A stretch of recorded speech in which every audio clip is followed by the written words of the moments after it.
Terus kalau kalian nanya sebenarnya seneng gak sih diterima di Stay ITB? Enggak. Hai, aku Rofi Fairuz Hawari, salah satu mahasiswa Sekolah Teknik Elektro dan Informatika ITB 2020. Oh ya, sebelum mulai, mau disclaimer dulu nih kalau di sini tuh jangan kaget kalau lebih sering pakai aing maneh daripada aku kamu atau gua lu. Soalnya aing tuh selama di Bandung lebih sering pakai kalimat ini, jadi kebiasa gitu. Kalau pakai yang lain tuh jadi kagok. Jadi maaf aja nih kalau kalian gak terbiasa sama aing maneh. Aing harap kalau maneh sering nonton di sini jadi terbiasa sama aing maneh. Di balik itu juga kan kayaknya jarang banget gak sih YouTuber yang pakai aing maneh. Keseringan tuh yang global kayak gua lu atau aku kamu. Yaitu aing gak biasa lah sama yang kayak gitu. Susah lidahnya. Langsung masuk aja ke pembahasannya. Kenapa sih aing tuh bikin video ini? Alasannya itu karena waktu SBMPTN 2020 tuh aing melakukan salah satu kesalahan yang sedikit fatal. Apa itu? Yaitu aing tuh salah menempatkan prioritas jurusan waktu di pemilihan SBMPTN. Permasalahan ini perlu kalian ketahui juga sih, soalnya pembobotan per subtes di UTBK untuk tiap jurusan yang kalian pilih itu sangat amat berpengaruh. Nih aing tekankan bahwa itu tuh sangat amat berpengaruh. Emangnya seberapa berpengaruh sih nilai per subtes itu untuk jurusan yang kita pilih? Nah, untuk itu aing punya cerita pengalaman aing waktu di SBMPTN 2020. Jadi kan waktu SBMPTN 2020 belum dimulai nih, UTBK untuk 2020 tuh si UTBK-nya kita selain daftar UTBK-nya harus langsung milih jurusan tuh. Nah, aing tuh waktu daftar aing milih FK UGM sama FK UNS, dua pilihan. Nah, kalian pasti bingung kan kenapa sih aing milih FK sedangkan aing sekarang adalah mahasiswa Stay. Nah, pertanyaan itu tuh pasti terjawab di akhir video ini. Nah, sebelum daftar SBMPTN kan sebenarnya ada UM ITB tuh dibuka awal-awal. Nah, pas pertama dibuka tuh aing langsung buka di situ juga langsung daftar. Nah, daftar UM ITB tuh aing milih Stay ITB pilihan 1 dan pilihan keduanya itu FTI ITB. Singkat cerita, waktu pelaksanaan UTBK tuh aing kan waktu zaman Covid kan. Nah, waktu keluar dari ruangan UTBK tuh alhamdulillahnya aing bisa ngerjain si kuantitatif tuh bener-bener semuanya aing bisa ngerjain, kecuali yang penalaran umumnya itu emang agak susah buat otak aing lah gitu. Terus kan abis tes UTBK nih, kita tuh sambil nungguin hasil SBMPTN ya, kan banyak dibuka-buka ujian mandiri nih. Nah, aing tuh hampir ikut semua ujian mandiri yang ada FK-nya. Salah satunya SIMAK UI kan tes tuh. Aing daftar SIMAK UI, pilihan satunya itu di SIMAK FK, pilihan duanya ilmu komputer. Udah, dua pilihan itu aja. Terus aing juga ikut UM UNS yang tes sama yang pakai nilai UTBK. Nah, dua-duanya itu yang di UNS tuh pilihannya FK doang. Terus aing juga ikut UM UGM UTUL UGM, itu pilihannya juga sama. Yang pilihan satunya FK UGM, yang pilihan duanya tuh ilmu komputer UGM. Kan udah nih beres semua segala perurusan pendaftaran baik SBMPTN, UTBK, seleksi mandiri. Sekarang tuh tinggal nunggu hasilnya. Nah, pertama itu si hasil pengumuman tuh SBMPTN duluan nih, tanggal 14 kalau gak salah. Itu bener-bener buka tuh deg-degan banget. Bener-bener yang namanya deg-degan, pengen itu jantung bener-bener mau copot.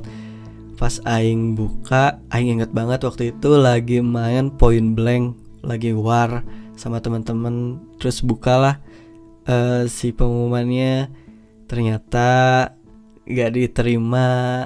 Itu baik di FKUGM atau FKUNS, gak diterima dua-duanya. Nah itu benar-benar sedih banget.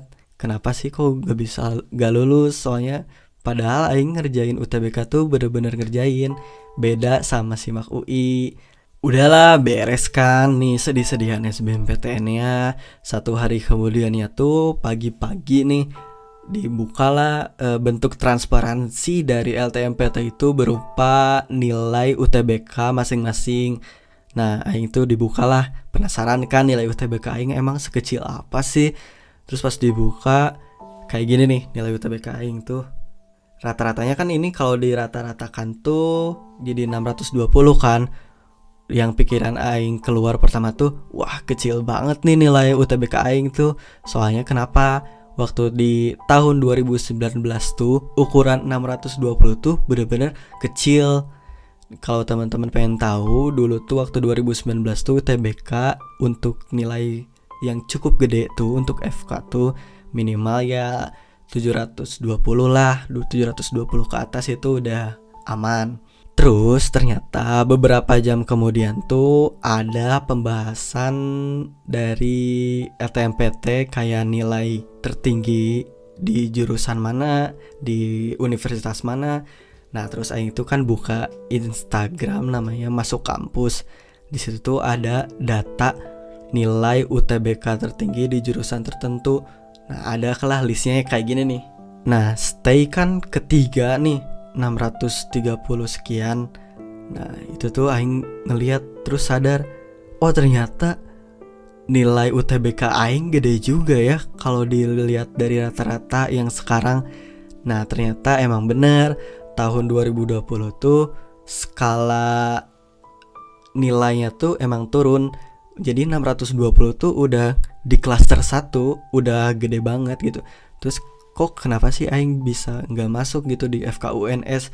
Secara FKUNS kan gak masuk ini nih, gak masuk 10 besar nilai UTBK tertinggi.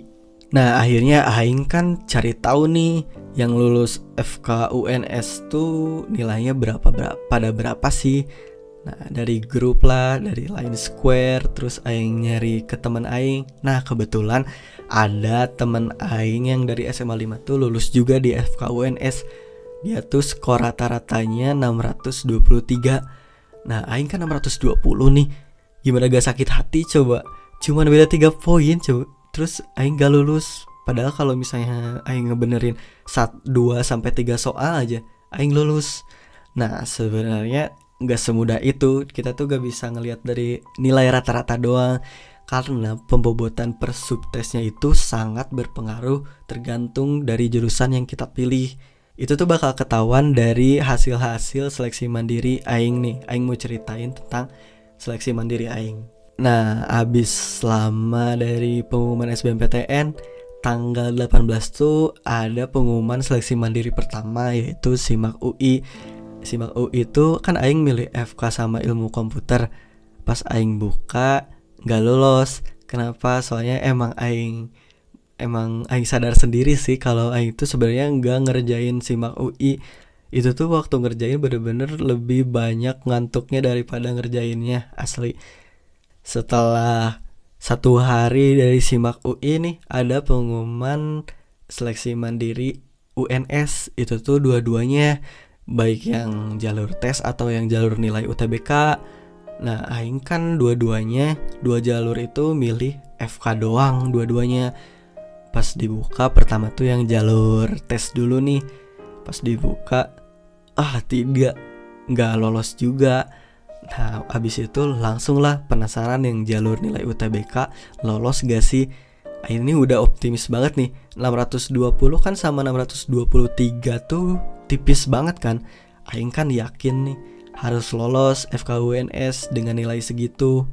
Ternyata pas dibuka belum juga lolos. Terus kan habis pengumuman UNS tuh aing galau parah kan. harapan FK aing tinggal di UNS gitu kan. Soalnya kan secara UGM biasanya lebih tinggi dari skala passing grade FK-nya daripada FK UNS. Jadi itu galau tinggal UGM. Harapan aing itu juga UGM tuh udah pasti gak lolos, soalnya kan FK UNS seleksi mandirinya aja udah gak lolos, apalagi kan UGM waktu itu tuh pendaftarnya bener-bener banyak berjibun daripada pemilihan FK di SBMPTN-nya. Udahlah, dari pengumuman UNS nih satu harinya tuh aing iseng-iseng buka dari web-web univ lain. Aing tuh buka FK Unsud. Nah itu tuh tertarik, oh ternyata masih buka nih si pendaftaran seleksi mandirinya. Langsung di situ juga aing daftar seleksi mandiri Unsud di FK. Pilihan aing itu satu doang, FK. Terus uang pangkalnya aing pilih yang paling rendah waktu itu. Nah udahlah, abis itu kan pengumuman Unsud nih lebih duluan daripada seleksi mandiri UGM nih, yaitu kalau gak salah tanggal 26 pengumuman Unsud. Aing bukalah dengan penuh harapan bisa lulus kan. Pas dibuka ternyata masih merah, belum diterima. Udahlah, di situ aing mikir, wah di Unsud aja udah gak diterima nih, masih merah, apalagi di seleksi mandiri UGM. Karena kan menurut aing nih ya, si seleksi mandiri ini tuh lebih susah daripada SBMPTN. Kenapa? Soalnya anak-anak SBMPTN yang udah lulus tuh masih bisa diseleksi di seleksi mandiri. Nah kenapa sih bisa diseleksi? Soalnya biasanya seleksi mandiri di univ-univ yang besar seperti UI atau UGM itu tuh ditutup sebelum pengumuman SBMPTN keluar. Jadi kan anak-anak SBM tuh pada jaga-jaga daftar. Udahlah ikutan SM juga, toh nggak akan rugi juga kan. Jadi yang nilai-nilainya gede di SBMPTN tuh masih bisa diseleksi di seleksi mandiri. Nah tanggal 27 nih harapan terakhir dari FK. Nah aing tuh tanggal 27 tuh pengumuman UTUL UGM. Ini tuh aing tuh udah hopeless lah. Kalau di FK-nya gak akan lulus. Ya setidaknya ya Allah lulusin lah di ilmu komputer UGM-nya gitu. Terus pas dibuka itu tuh benar-benar lagi error banget UGM. Harusnya kan jam 10 malam dibuka pengumumannya, sampai jam 2 pagi tuh baru bisa dibuka pengumuman UTUL UGM. Nah ini kan gadang nih, gak tenang. Pas buka pengumuman UTUL UGM ternyata gak diterima di dua-duanya. Di FK gak diterima, di ilmu komputer juga gak diterima. Itu udahlah, bener-bener galau, udah gak ada pilihan sama sekali. Nah terus pas jam 3 siang mendekati subuh, jam 3 subuh mendekati sholat subuh tuh aing tuh inget, oh iya kan aing daftar SMITB di stay. Cuman itu juga bener-bener udah hopeless banget. Bener-bener kan di Unsud FK aja yang notabene gak masuk 10 besar nilai UTBK tertinggi itu udah ditolak. Apalagi di stay ITB yang masuk 10 besar nilai UTBK tertinggi, udah pasti ditolak nih. Tapi itu bener-bener berdoa lah, tetap berdoa gitu. Habis sholat subuh langsung tuh ada pengumuman ITB di hari itu juga jam 5 subuh aing buka. Pas buka pengumumannya ijo gitu kan. Terus aing baca ke bawah, gila di stay loh diterimanya di pilihan 1. Gimana gak kaget coba, kan aing udah seleksi mandiri ini itu udah ditolak, udah di Unsud gak diterima juga, UNS gak diterima 3 kali. Lah kok ini di stay bisa diterima. Nah dari situ tuh aing tuh mikir, aing lihat lagi lah nilai UTBK aing. Oh ternyata kan nilai aing tuh gede banget nih di kuantitatifnya. Makanya aing tuh bisa diterima di stay ITB, dimana notabene kan kalau stay itu informatika elektro yang perlu kemampuan kuantitatif yang tinggi. Oleh karena itu aing bisa lulus nih di SMITB ternyata karena pembobotan per subtes. Terus kalau kalian nanya sebenarnya seneng gak sih diterima di Stay ITB? Enggak. Ya seneng lah, gila, siapa coba yang enggak seneng diterima di Stay ITB. Stay ITB itu kan kalau di ITB dia biasanya ya tiap tahun ke tahun tuh si Stay ini selalu jadi nilai UTBK tertinggi di ITB. Nih kalau kalian mau tahu, waktu aing buka pengumuman Stay ITB ijo tuh, aing langsung lari ke atas ke kamar kakak aing ngabarin kalau aing lolos di Stay ITB. Terus pada kaget, wah gila, keren ijo di Stay ITB itu kan. Stay ITB bukan jurusan yang main-main gitu kan, di ITB yang tertinggi lah gitu, ibarat kata kalau dilihat dari UTBK dari tahun ke tahun di ITB gitu. gimana cerita aing aneh kan? Gimana gak aneh coba? Kan aing SBMPTN tuh milih FK, keterimanya malah di Stay ITB di teknik gitu. Sebenarnya aing tuh ada alasan tersendiri sih milih FK di SBMPTN tuh, ya banyak lah gitu. Kan lagi pandemi nih, itu salah satunya alasan aing pilih FK. Padahal sebenarnya bakat aing tuh, minat aing tuh di informatika. Itu dari dulu tuh pengen informatika, cuman pas SBMPTN tiba-tiba pengen FK, gak tau kenapa. Jadi emang Allah tuh ngasih aing tuh sesuai dari apa yang aing mampu gitu. Apa yang menjadi sebuah bakat aing dari lahir, apa yang menjadi keinginan aing di hati yang paling dalam tuh apa, itu tuh Allah udah tahu gitu. Jadi dan Allah tuh jadinya ngasihnya Stay ITB. Nah dari cerita aing bisa ditarik kesimpulan kan gimana sih seberapa pengaruhnya nilai per subtes di tiap jurusan tuh kayak gimana. Terbukti dari aing yang gak diterima di FK Unsud, ternyata di Stay-nya keterima. Karena ya gitu, emang nilai UTBK aing tingginya di kuantitatif, jadi keterimanya ya di teknik-teknikan.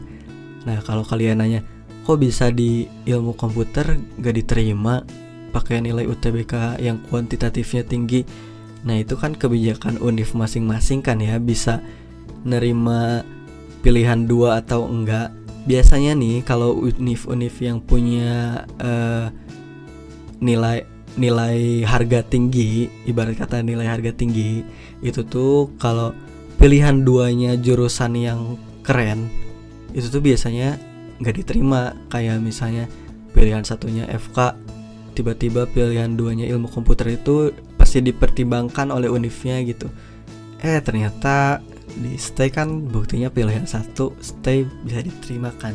Nah buat kalian yang mau daftar SBMPTN 2021 nanti, bisa nih kalian cicil dulu dari sekarang, pikirin sebenarnya bakat kalian tuh di mana, terus motivasi kalian tuh yang paling tinggi tuh mau kemana sih, jalan kalian tuh pengen ngambil kemana, harus dipikirin dari sekarang. Karena ya gak bisa yang namanya ngedadak tuh.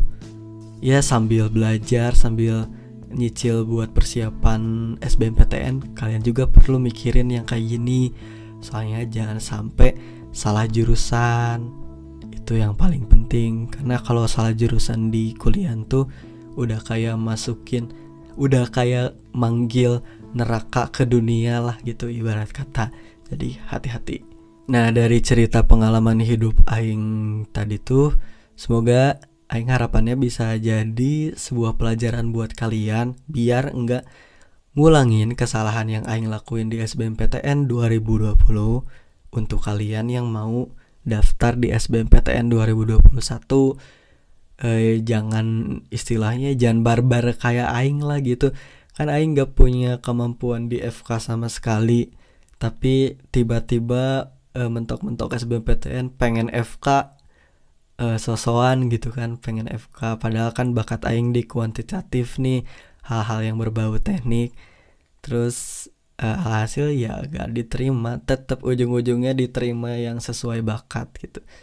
Jadi ya hati-hati dalam memilih jurusan, jangan sampai milih jurusan yang salah. Mungkin ini bisa dibilang podcast gak sih? Ya udah deh.